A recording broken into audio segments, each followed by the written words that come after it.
कृष्ण साथियों, कैसे हैं आप सब। आशा है आपने जो पिछले लेसन्स रिवाइज किए होंगे। हम प्रोनाउंस और उसकी काइंड्स डिस्कस कर रहे थे। तो हमने 5 टाइप्स जो हैं 5 टाइप्स प्रोनाउंस की डिस्कस की थी। तो 6th है इंट्रोगेटिव प्रोनाउंस। इंट्रोगेटिव प्रोनाउंस क्या होते हैं? जो क्वेश्चन पूछने के लिए यूज़ किए जाते हैं, और इनमें who, whose, whom, which, what इस तरह के जो वर्ड्स हैं ये यूज़ किए जाते हैं। अब इनका थोड़ा सा डिफरेंट अलग अलग यूज़ है सभी का। जैसे what जो होता है वो चीज़ों के लिए शब्द यूज़ किया जाता है। जैसे what do you need, तुम्हें क्या चाहिए। और इसी तरह से which जो है वो पर्सन्स और थिंग्स के लिए, व्यक्तियों के लिए और चीज़ों के लिए जो विच शब्द है ये यूज़ किया जाता है। जैसे which of these is your dress. ठीक है, ये लोगों के लिए भी और चीज़ों के लिए भी यूज़ किया जाता है। इसी तरह से हु शब्द है, हु जो है sorry, who brought these pens. Who, कौन ये पेन्स लेकर आया। ठीक है, ये एज अ सब्जेक्ट यूज किया जाता है। इसी तरह से क्वेश्चन है whom do you want to meet, आप किसको मिलना चाहते हो। इस तरह से जो शब्द हैं ये what, who, whose, which, whom के साथ स्टार्ट होते हैं, और ये इनके अलग अलग ऑब्जेक्ट्स होते हैं, अलग अलग इनकी पर्पस होता है। हु जो है ये सब्जेक्ट के लिए यूज किया जाता है। हुज पॉजेसिव प्रोनाउन की तरह ये क्वेश्चन यूज किया जाता है। हुज बुक इज दिस, ये किसकी किताब है, यानी इस किताब पर किसका अधिकार है। तो एज अ पॉजेसिव केस वो यूज किया जाता है। इसी तरह whom जो है ये ऑब्जेक्ट की तरह यूज किया जाता है। whom do you want to see, आप किससे मिलना चाहते हैं। तो I want to see him, तो हिम लगेगा पीछे जो है ऑब्जेक्ट चूज होगा, तो हुम जो है ये एज ऑब्जेक्ट चूज किया जाता है। तो इस तरह से हम इनके छोटे छोटे वाक्य बनाएंगे इंट्रोगेटिव प्रोनाउंस के। आगे है इनडेफिनेट प्रोनाउंस, जो अनिश्चयवाचक सर्वनाम होते हैं। इसमें ये नहीं पता कि कौन कौन है, कोई निश्चित लोग नहीं है, तो उसमें ऑल या सम या everyone या everybody, anyone, anybody इस तरह से यूज होते हैं। कोई या सभी, जब हम ऐसे शब्द यूज करते हैं ये सब इनडेफिनेट प्रोनाउंस होते हैं, इनमें निश्चितता नहीं होती है। तो जैसे all are dancing, सभी डांस कर रहे हैं, ये निश्चित नहीं है कौन कौन कर रहा है। इसी तरह ये यहाँ पर ऑल जो है ये इनडेफिनेट प्रोनाउन है। One should do once duty, कई बार किसी के लिए हम वन शब्द भी प्रयोग कर सकते हैं। किसी को की भी बात करनी है, हर एक को अपना काम करना चाहिए, तो हम वन शब्द का इस्तेमाल कर सकते हैं। और वन के साथ हम वंस जो पोजेसिव प्रोनाउन की तरह यूज करते हैं। जैसे हिम के साथ ही के साथ हिज करते हैं, he should do his duty, one should do one's duty, ONE apostrophe लगा के S लगेगा। ठीक है, ये भी यहाँ पर one जो है ये indefinite pronoun है। इसी तरह I जो anyone जो शब्द होता है वो या क्वेश्चन में यूज होता है या नेगेटिव सेंटेंस में यूज होता है। जैसे I don't know anyone there, मैं वहाँ किसी को नहीं जानता। तो I don't know anyone, यहाँ पर anyone क्या है, ये indefinite pronoun है और ये नेगेटिव सेंस में इस्तेमाल किया गया है। क्वेश्चन में भी हम anyone का यूज कर सकते हैं। जैसे can anyone do it, क्या कोई ये काम कर सकता है, इसे कर सकता है। तो क्वेश्चन में भी हम anyone का इस्तेमाल कर सकते हैं। पर पॉजिटिव वाक्यों में someone, somebody इस तरह से शब्द यूज किए जाते हैं। अब जो everyone एवरीबॉडी, एनीवन, एनीबॉडी, इनके साथ हिज शब्द का जो है प्रोनाउन का प्रयोग किया जाता है। Everyone should do his duty, ठीक है। इसी तरह से everybody should do his duty, यहाँ पर जो है हिज शब्द का प्रयोग किया जाता है। इसी तरह से every one of these girls learned her lesson। अब हर शब्द कहाँ यूज किया? जब लड़कियों की बात की, every one of these girls, यहां हम दोबारा से लिख लेते हैं, every one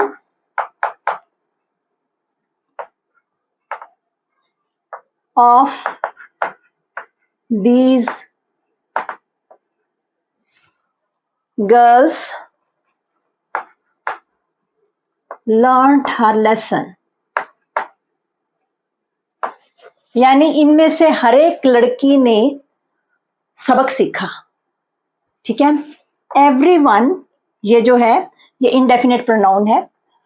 of these girls ये लड़कियां हैं, इनमें से हर एक ने लर्नड सीखा, हर लेसन, हर सिंगुलर आएगा क्योंकि हमने हर लड़की के बारे में बात की कि हर लड़की ने सबक सीखा, तो यहाँ पर हर शब्द का इस्तेमाल किया जाएगा, सिंगुलर का इस्तेमाल किया जाएगा।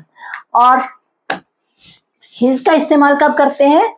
जब हमने अभी बात की, जैसे everyone should do his duty, ठीक है, या everybody should do his duty.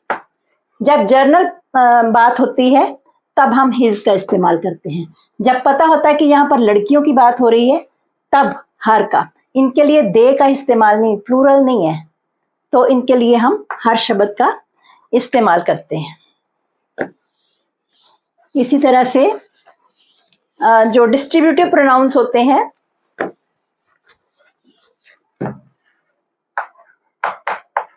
Distributive pronounce जैसे ईट, either of these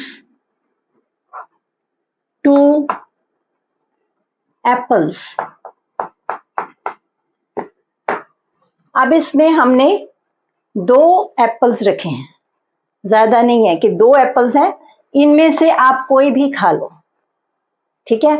तो यहाँ पर आइदर जो है ये डिस्ट्रीब्यूटिव प्रोनाउन है, तो ये दिखाता है कि इनमें से, इन दो चीजों में से आप कोई एक चीज ले सकते हैं या खा सकते हैं।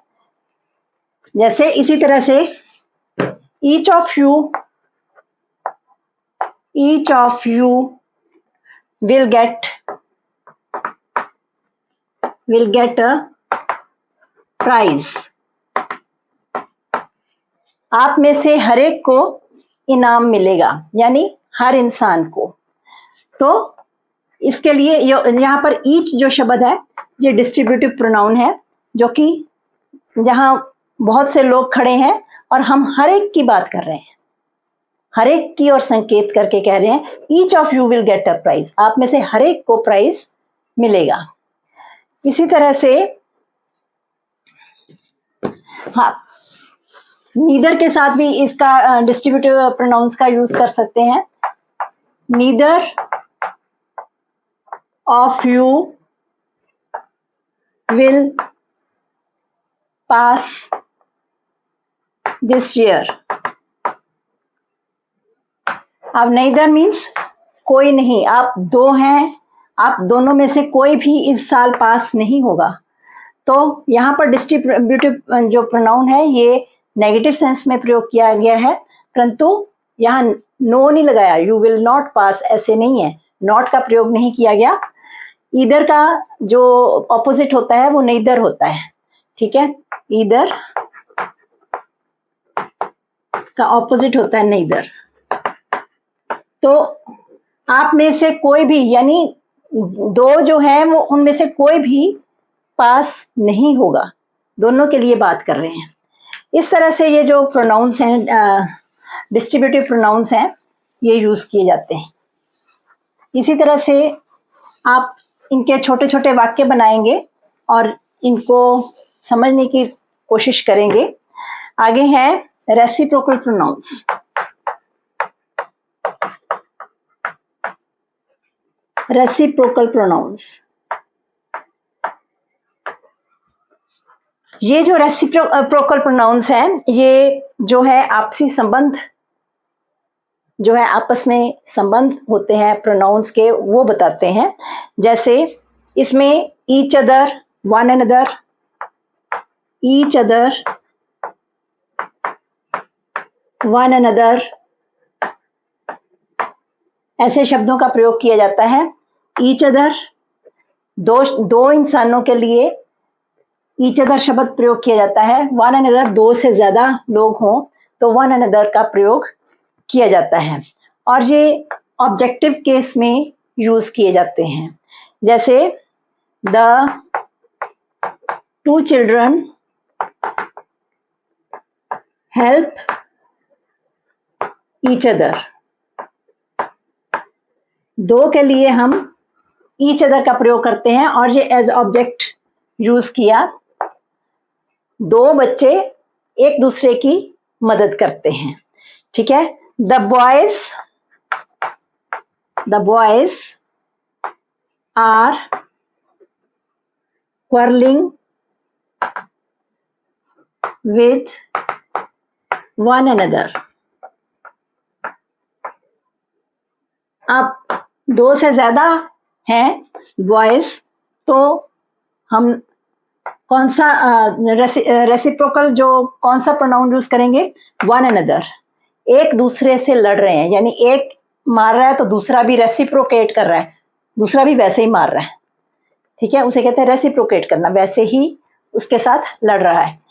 और इसी तरह से जब दो के साथ हम बात करते हैं तो ईच अदर का यूज होता है। जब दो से ज्यादा के बारे में बात करते हैं तो वन अनदर का प्रयोग किया जाता है। इसी तरह से पोजेसिव फॉर्म में भी ये यूज किया जाता है। जैसे ये तो एज ऑब्जेक्ट यूज किए ना हमने, पोजेसिव फॉर्म में भी यूज किया जाता है जो रेसिप्रोकल प्रोनाउंस हैं। जैसे द टू फ्रेंड्स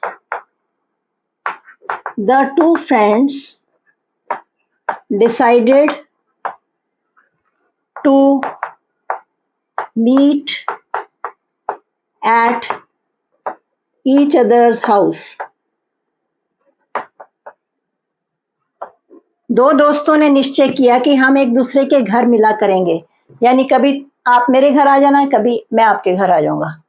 तो उन्होंने डिसाइड किया, द टू फ्रेंड्स, ये पोजेसिव केस में है। एट ईच अदर्स क्योंकि हाउस है, हाउस किसी के अधिकार में आता है कि किसी का हाउस है, तो ये as a possessive reciprocal pronouns as a possessive case भी यूज किए जाते हैं। They decided to meet at each other's house, ये नाउन से पहले ईच अदर यूज किया तो ये पोजेसिव केस की तरह यूज किया। इसी तरह से the students checked one another's books। बहुत से स्टूडेंट्स थे, उन्होंने एक दूसरे की बुक्स को चेक किया। यहाँ पर दो स्टूडेंट्स नहीं है, दो से ज्यादा स्टूडेंट्स हैं, उन्होंने एक दूसरे की बुक्स को चेक किया, तो ये भी पोजेसिव फॉर्म, रेसिप्रोकल प्रोनाउंस हैं जो कि पोजेसिव फॉर्म में यूज किए गए हैं। और इसमें जो पीछे है, जब नाउन आ जाता है तो ये पोजेसिव फॉर्म में यूज किए जाते हैं, अदरवाइज ऑब्जेक्टिव फॉर्म में जैसे हमने पहले किया वैसे यूज किए जाते हैं।